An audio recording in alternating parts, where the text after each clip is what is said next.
सकाळी आपण झोपेतून उठत असताना पक्ष्यांची जर किलबिल ऐकू आली ना, कोकिळेचा जर आवाज ऐकू आला ना, तर आपण काय म्हणतो, काय सुंदर किलबिल करतायत हे पक्षी. का? त्या आवाजाशी आपण तद्रूप होऊन जात असतो. आपली मनोवृत्ती त्या आवाजाशी तद्रूप होण्याची त्यावेळेला स्थिती असते आपली, आणि म्हणून ते किलबिल आपल्याला पक्ष्यांची सुद्धा किलबिल गोड वाटते. शब्द कळत नाही पक्षी आपसात काय बोलतात ते, पण तरी आपण म्हणतो काय सुंदर पक्षी. पक्ष्यांचं कुजन चालू होतं, गुंजन चालू होतं, कुजन चालू होतं, गुंजन चालू होतं. हे शब्द, हे शब्दांच्या पलीकडे नाही, इथे शब्दांची काहीही गरज नाही. भक्तीमध्ये परमेश्वर आणि भक्त याला शब्दांच्या पलीकडलं नातं याच्यावर आहे. शब्दामध्ये गुंतून पडू नका, शब्दांमध्ये गुंतून पडू नका, शब्दाच्या पलीकडला ठाव घ्या. विधीमध्ये गुंतून पडू नका, विधीच्या पलीकडला ठाव घ्या. एक पाऊल पुढे चला. त्यावेळेला दरवर्षीचा वर्धापन दिन साजरा करण्याचं या मंडळींना काहीतरी श्रेय मिळेल. वर्धापन दिन म्हणजे वाढलं पाहिजे. बाबांनी आपल्याला सांगितलं वाढलं पाहिजे स्मरण. त्यांनी असं सांगितलं स्मरण वाढलं पाहिजे. मी तर असं म्हणतो स्मरण वाढलेलं एक वेळ नका वाढू देऊ, परंतु आधी घराघरातला सद्भाव वाढला पाहिजे. घराघरात जर दुही असेल त्याचा परिणाम जीवनावर झाल्याशिवाय राहत नाही. आपल्या घरामध्ये जर दुही असेल तर आपण शेजाऱ्याशी सन्मानानं वागूच शकत नाही. तर जर शेजाऱ्याची वागू शकत नाही तर गावातल्या लोकांशी तरी आपण चांगले वागू काय. जी एकात्मता जी म्हणतो आपण ना, ती एकात्मता निर्माण करण्यासाठी परमेश्वराच्या भक्तीचा आधार घ्यावा लागतो. इथे दुसरे कोणीही एकात्मता निर्माण करू शकत नाही. हे विश्वची माझे घर, ही जी धारणा निर्माण होते ना, ही परमेश्वराने सांगितलेल्या ज्ञानामुळे, परमेश्वर अवताराच्या सांगितलेल्या वचनांमुळे निर्माण होत असते. कारण परमेश्वराची वचनं ही वचनं असतात, तुमच्या आमचे बोलणे असतात, पण परमेश्वराचे वचन ही परमेश्वराचे आदेश. कोण्या भाषेत सांगू तुम्हाला आता काय असतं त्यांच्या ठिकाणी, काय सामर्थ्य आहे. तुम्हाला कमांडो माहिती आहेत. आताच ताजमहालवर ते काय दुसरं कोणतं आहे, शेरेटन, अजून कोणतं आहे एक नरिमन पॉइंट, नरिमन वर ते ज्यू लोकांचं मंदिर आहे, त्याच्यावर हल्ला झालाय. आणि अचानक झालेला हल्ला आहे, पोलिसांच्या आवाक्याच्या बाहेरचा, सैन्याच्या आवाक्याच्या बाहेरचा. म्हणून त्याच्या ठिकाणी त्यांनी, म्हणून तिथे काय मागवलं गेलं, तिकडून चंदीगडकडे तिथे निवास असलेले कमांडो मागितले गेले. कमांडो पाठवा लवकर, कमांडो. कशासाठी? त्या हॉटेलमध्ये असलेल्या माणसांचं रक्षण करण्यासाठी. कमांडोंवर एवढा विश्वास की निश्चितपणाने हे कमांडो जर याच्यात घुसले तर यांचं रक्षण केल्याशिवाय राहणार नाहीत. मित्र, कमांडो शरीराचं रक्षण जरूर करतात, यात शंकाच नाही. कोण्याही प्रकाराने स्वतःचं बलिदान देऊन तुमच्या शरीराचं रक्षण करू शकतील.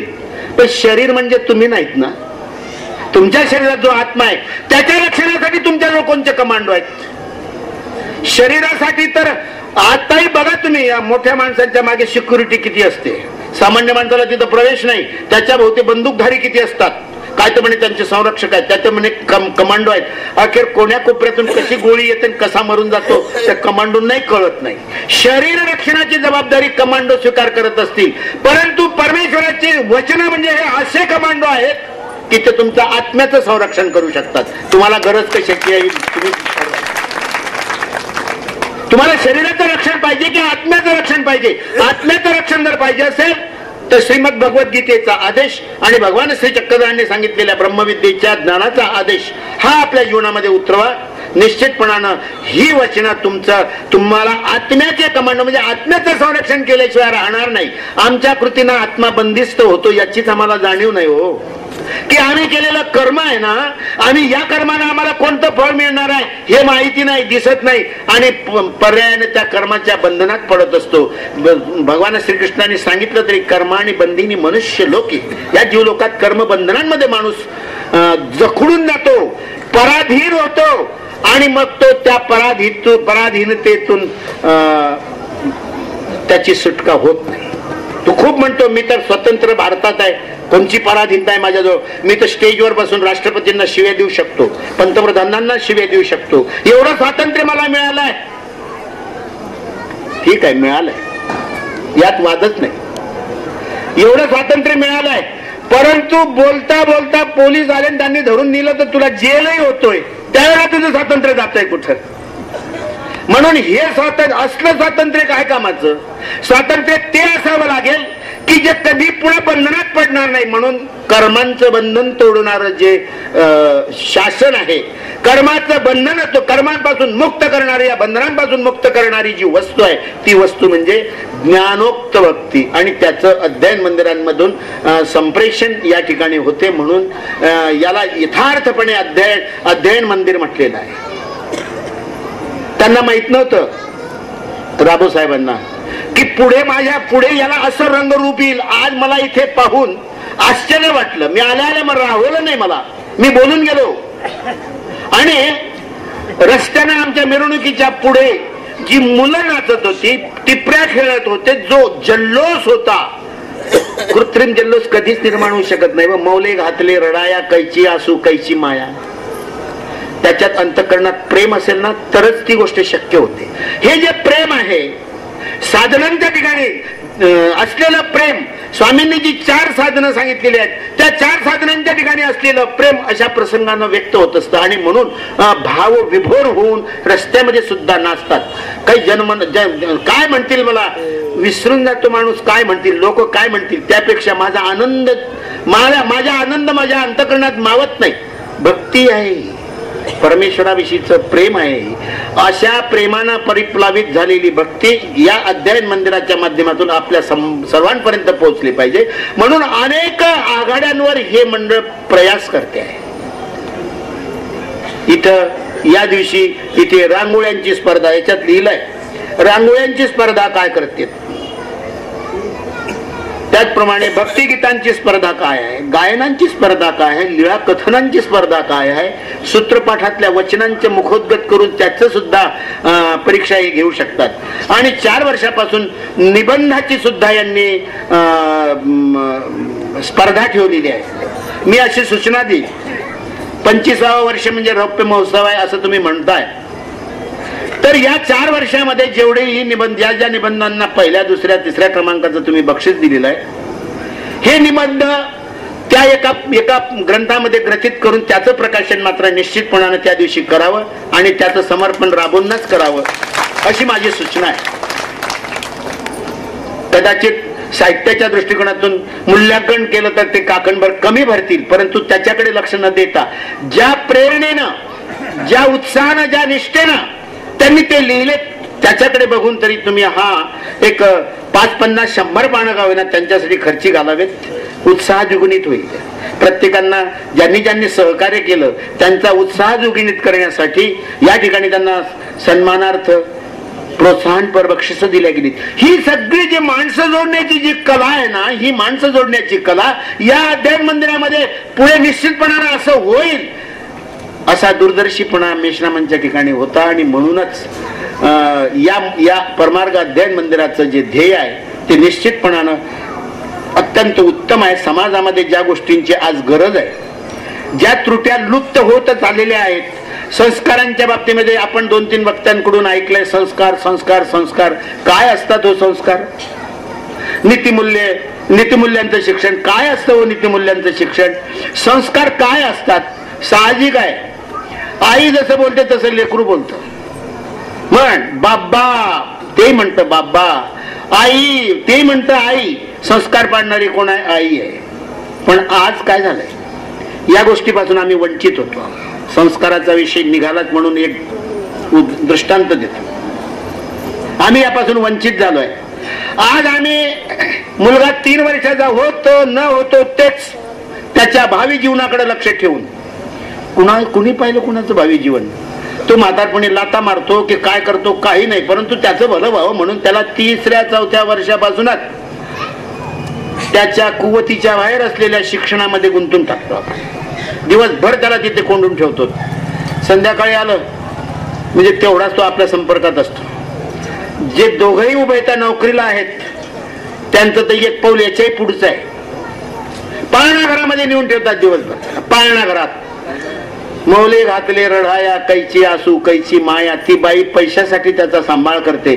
ते पोरग रडतं काय, तिला काय घेणं देणार? रडतं का? रडलं तर आपलं जोरानं हलवून देईन, त्याला मोकळं होईल. त्याला कसं म्हणायचं, काय बोलायचं, कसं बोलायचं, तिची जी लेवल असेल त्या दृष्टिकोनातून ती त्याच्याशी बोलत असेल तर ते शब्द ते बाळ ग्रहण करीत. कोणी एक एवढी एज्युकेटेड बाई तर काही तिथे कोणी ठेवणार नाही त्या मुलांना सांभाळण्यासाठी. मग ती त्याच्याशी संवाद साधण्यासाठी तिची भाषा वापरेल.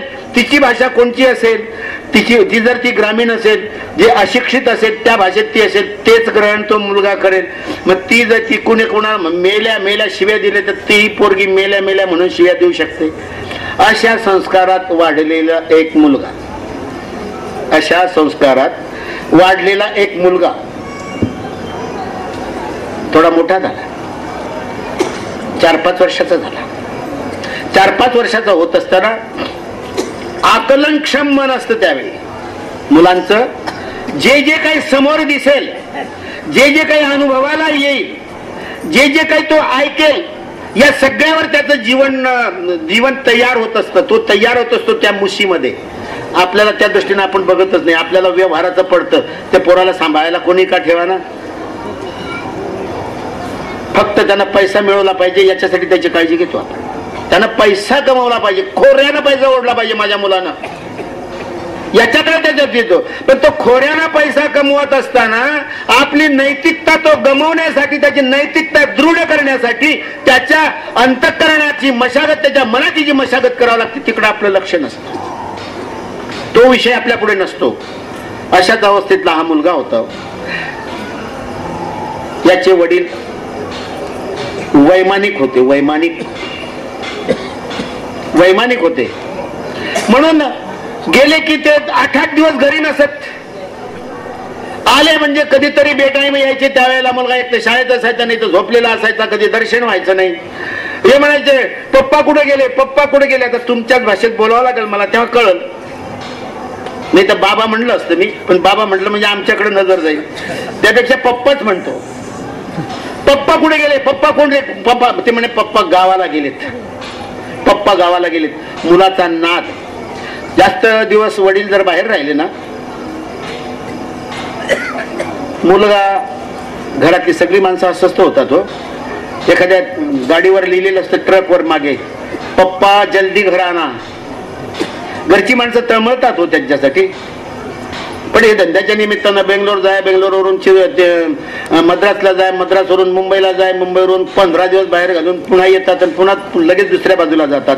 अशी अवस्था वैमानिकाची सुद्धा होत असते. मग आता माझे पप्पा कुठे आहेत, माझे पप्पा कुठे आहेत, माझे पप्पा कुठे आहेत, नाळ धरला पोरानं.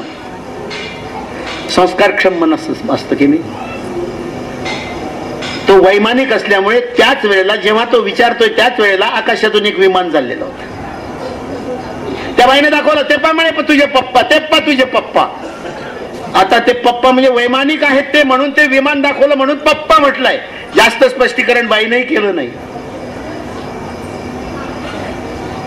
तेवढ्यात त्या मुलाच्या संस्कार झाले की बाप विमानासारखा आकार आहे, म्हणजे पप्पा आहे.